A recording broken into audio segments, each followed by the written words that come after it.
selamat siang semuanya dan salam sejahtera bagi kita semua. Sebelumnya selamat datang kembali ya di podcast kelompok D2 angkatan 27. Pada kesempatan kali ini kami akan membahas sebuah topik yaitu good practice versus bad practice dalam mewujudkan smart governance. Saya Indah Nur Fatimah selaku moderator bersama rekan-rekan saya Robi, Emilia, Andri dan Rifki siap membedah bagaimana prinsip Smart ASN dan manajemen ASN bekerja dalam praktik sehari-hari. Mari kita mulai. Untuk narasumber bisa menjelaskan ya terkait dengan Smart Governance. Bisa dijelaskan Kak Emil terkait Smart Governance tersebut? Baik Kak Indah, makasih atas kesempatannya. Jadi Smart Governance itu intinya bagaimana pemerintah bisa memberikan pelayanan publik yang efisien dan transparan dengan dukungan teknologi dan kolaborasi. Nah, ada dua sisi nih, good practice yaitu contoh baik yang bisa ditiru, dan bad practice contoh kegagalan yang seharusnya dihindari. Good practice bisa kita lihat dari daerah-daerah yang berhasil melakukan transformasi digital dan pelayanan publik berbasis teknologi. Sementara bad practice muncul dari lemahnya integritas dan pengawasan birokrasi. Sekian Kak Indah. Oke, sebelumnya makasih Kak Emil atas penjelasannya ya. Selanjutnya langsung aja kita masuk ke bahasan yang pertama ya, terkait contoh good practice. Boleh tolong dibantu jelasin Kak Robi? Oke, untuk contoh pertama, good practice itu datang dari Kabupaten Badung, Provinsi Bali, yang sukses membangun mall pelayanan publik. Mall pelayanan publik ini menggabungkan berbagai layanan publik ke dalam satu sistem digital alias one-stop service. Layanan yang dulu ribet dan manual, sekarang udah bisa diakses secara cepat dan transparan lewat platform digital. Hasilnya apa? Efisiensi meningkat, transparansi makin kuat, dan peluang korupsi berkurang drastis. Selain itu, di Provinsi DKI Jakarta, transformasi birokrasi berbasis digital juga udah berjalan lewat berbagai layanan online dan pemanfaatan teknologi data. Semua ini mencerminkan Smart ASN, aparatur yang digital, inovatif, dan kolaboratif. Oke, makasih Kak Robi atas pemaparannya ya. Selanjutnya boleh dijelasin nggak kunci keberhasilan dari program ini apa Kak Andri?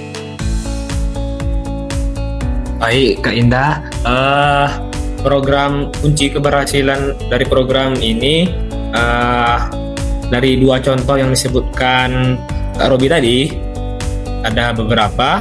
Yang pertama itu adalah komitmen pimpinan dan dukungan kebijakan daerah. Kedua, integrasi layanan publik dalam satu sistem.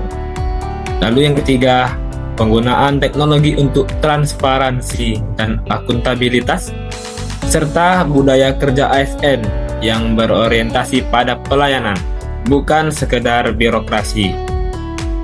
Lalu, untuk memperluas keberhasilan ini ke unit lain, pemerintah bisa melakukan yang pertama, melatih ASN biar punya kemampuan digital dan mindset kolaboratif.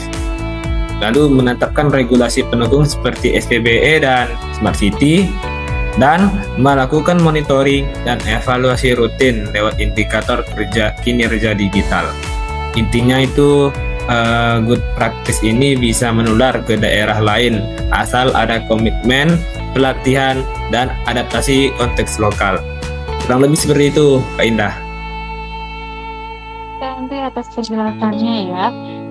Selanjutnya ini dari Kak Rifki, bisa dicontohkan nggak untuk kasus bad practice-nya nih? Baik, terima kasih Kak. Untuk sekarang kita bahas bad practice-nya. Kasus pertama datang dari Manggarai Barat, di mana seorang ASN berinisial SES melakukan korupsi proyek irigasi senilai 802 juta rupiah. Modusnya dengan mengurangi volume pekerjaan yang akhirnya ngerugiin negara sekitar 460 juta rupiah.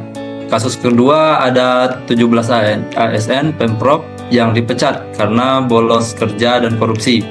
Dua kasus ini nunjukin kegagalan Smart Governance akibat lemahnya integritas, pengawasan, dan penerapan sistem merit di kalangan ASN. Penyebab utama bad practice ini adalah yang pertama penyimpangan integritas dan tanggung jawab, lemahnya pengawasan internal dan penegakan disiplin, Dan yang terakhir, kurangnya penerapan sistem merit dan budaya profesionalisme. Untuk cara mencegahnya, pertama, perkuat pengawasan internal dan eksternal seperti BPK, KPK, Ombudsman. Dan yang kedua, terapkan sistem merit yang adil dan transparan. Yang ketiga, tingkatkan pelatihan etika dan profesional ASN. Yang keempat, gunakan teknologi digital buat monitoring proyek dan layanan publik secara real time. Alternatif terbaik, bangun budaya kerja keras berbasis nilai profesional, kolaboratif, dan inovatif. Selain itu, kasih reward dan punishment yang jelas biar ASN disiplin dan berintegritas. Sekian Kak. Oke, makasih Kak Rifki atas penjelasannya ya. Jadi dari dua sisi tadi, kita bisa belajar bahwa untuk smart governance bukan cuma soal teknologi ya, tapi juga tentang integritas, kolaborasi, dan mindset pelayanan. Good practice kayak di Bandung tadi dan di DKI Jakarta itu perlu terus dikembangkan, sedangkan untuk best practice yang di Manggarai Barat tadi contohnya, itu harus jadi pelajaran berharga dan jadi pengalaman ke depannya supaya nggak terjadi hal serupa. Harapannya ASN di seluruh Indonesia ini kedepannya bisa terus berinovasi dan menjaga profesionalisme ya, biar tercipta birokrasi yang cerdas dan terpercaya. Sebelumnya terima kasih udah dengerin podcast dari kelompok D2 Angkatan 27. Sekian dari kami, sampai jumpa di episode berikutnya.